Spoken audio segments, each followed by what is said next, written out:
Rank E Hunter, Seong Jin-woo. No matter where he went, this title always followed him around. Jin-woo's overall strength was almost the same as a regular human being. With the exception of being a bit stronger and his wounds healing slightly faster, Jin-woo was about the same as regular people in every other aspect. It was par for the course then, that he'd always end up getting injured.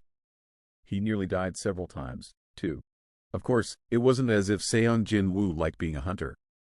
The work was dangerous, others made fun of him, and to confound the matters even further, the pay was pretty pathetic, as well. If it weren't for the medical aid paid out by the Hunter Association to the hunters in their payroll, he'd have turned in his hunter license and quit by now, and live his life like a regular person. Unfortunately, someone like Seong Jin-woo, in his mid-20s and lacking in any tangible job skills, there was no other way but to remain as a hunter if he wanted to pay for his mother's hospital fee of millions of won every month. Should one say that he had no choice in the matter? That was why, even though he didn't want to, he simply had to participate in the raids supervised by the association. Hunters operating within the same area tended to know each other pretty well. In the event of a gate opening up, all the hunters in that district would be asked to come. That's why the hunters who had arrived early sipped on the cups of coffee handed out by the association's employee and shared cordial greetings with each other. "Oh, hey, Mr. Kim, over here." "Here." "Oh, Mr. Park. What are you doing here? I thought you were giving up on being a hunter." "Well, my wife is pregnant with our second child." "Ha ha ha ha, is that so?" "Yeah, for a hunter to earn big in one go, participating in a raid is the best, isn't it?" Mr. Kim jovially burst out in laughter. Mr. Park followed suit with a sheepish chuckle, before asking Kim, "By the way, why do I feel like that the association is calling on us less and less nowadays? Did the number of gates decrease or something?" "Hey, of course not. That's only because the guilds are getting all worked up over clearing the gates. It's got nothing to do with the association. I hear that various guilds are jumping in with both feet since there's big profit involved in this whole thing." "Well, in that case, since this raid is being supervised by the association, it should be safe, no?" Mr. Park took a glance around as if he was getting nervous. If a guild was not involved today, that meant there wasn't enough profit to be had, and if there wasn't enough profit to be had, then that could only mean that this particular gate's difficulty would be low. Of course, nothing in this world was 100% absolute. It wasn't just Mr. Park. Other hunters were nervously glancing around as well. I wonder. Mr. Kim finished the rest of his coffee while avoiding answering his friend, before spotting a certain someone and raised his hand in happiness. He's here. "Hey, Mr. Seong! Mr. Seong!" Other hunters also displayed joy at discovering that young man. Hello. It was none other than Seong Jin-woo. Jin-woo performed a simple nod of the head at the joyous Mr. Kim and walked by. After making sure Jin-woo was well out of earshot, Mr. Kim began sniggering while confidently speaking up. "So, Jin-woo showed up. Then it's going to okay today, too." Mr. Park's eyes widened up and he hurriedly asked Kim, "What was that? Is that Hunter Seong Jin-woo really strong?" Right. Of course, you wouldn't know who he is. He's a hunter who started working shortly after you left. You see. However, every hunter here knows who that kid is by now. He's really that strong. Wait, why is he working for the association? Then, why not for a guild or as a freelancer?"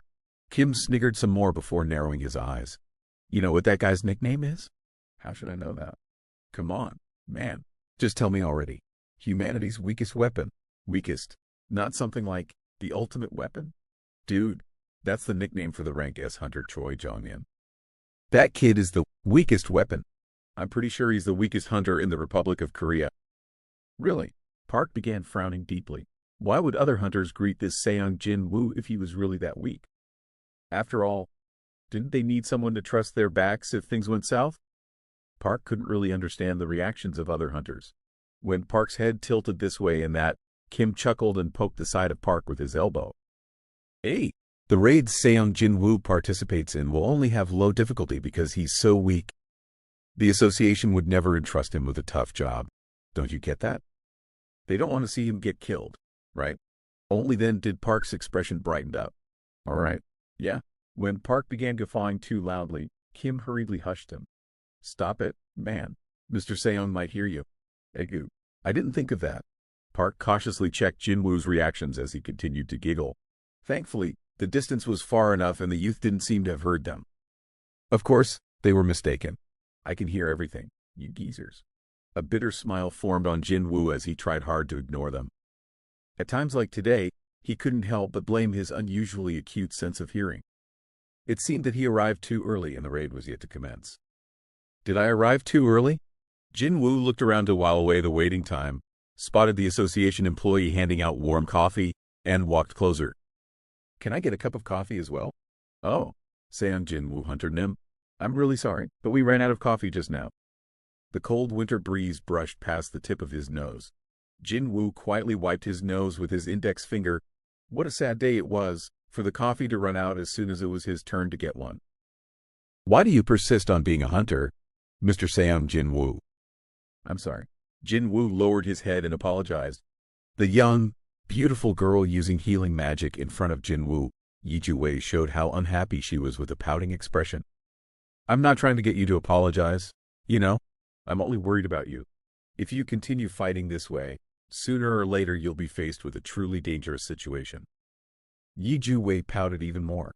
If you continue on with this hobby of yours, soon you'd be raiding a dungeon in the netherworld, you know. Jinwoo was taken off guard from her remark and ended up chuckling out loudly. Thanks to that, Yiju's nagging intensified. Everyone entered the dungeon with leader Song. Jinwoo thinking to himself, I am going to give it all today. We came to end of chapter 1. We will come back soon with chapter 2. Keep reading till then.